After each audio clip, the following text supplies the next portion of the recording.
नमस्ते मंडळी, मी डॉक्टर सुनील सोनार, साई हॉस्पिटल नाशिक, महाराष्ट्र. बऱ्याच जणांना खुब्याचा प्रॉब्लेम येतो आणि खुबा निकामी होतो. तर हा खुबा निकामी का होतो?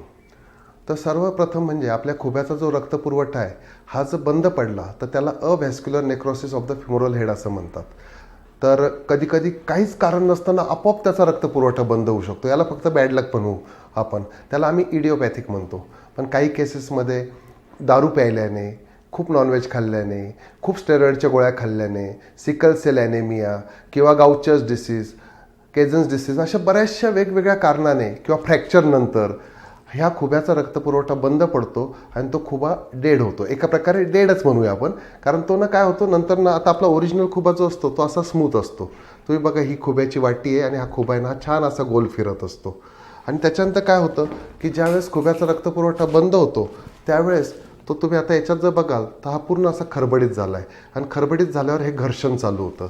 आणि मग आम्ही काय करतो की खुबा रिप्लेसमेंटमध्ये हे जर तुम्ही बघाल तर इकडे एक दांडा टाकतो, याच्यावर हा बॉल टाकतो आणि इथे ही वाटी बसवतो आणि याच्यामध्ये हा खुबा फिरायला लागतो आणि तुमच्या वेदना निघून जातात. आता हे मिस्टर हागवणे बघा, किती छान जिना चढतायत, जिना उतरतायत, टू व्हीलर चालवतात, सगळी कामं करतात आणि मेन म्हणजे त्यांच्या वेदना पूर्ण गेल्या आहेत. किती किलोमीटर यांना चालायला सांगा, काही प्रॉब्लेम नाही.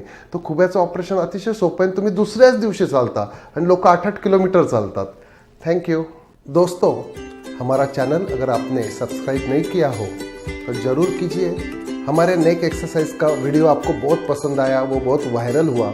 ये वीडियो अगर आपको पसंद आता है तो ज़रूर आपके दोस्तों को, आपके रिश्तेदारों के पास ये शेयर कीजिएगा. आपको कैसा लगा ये हमको ज़रूर बताइएगा. और सबसे इम्पोर्टेंट, बेल आइकॉन पे क्लिक करना ना भूलिएगा.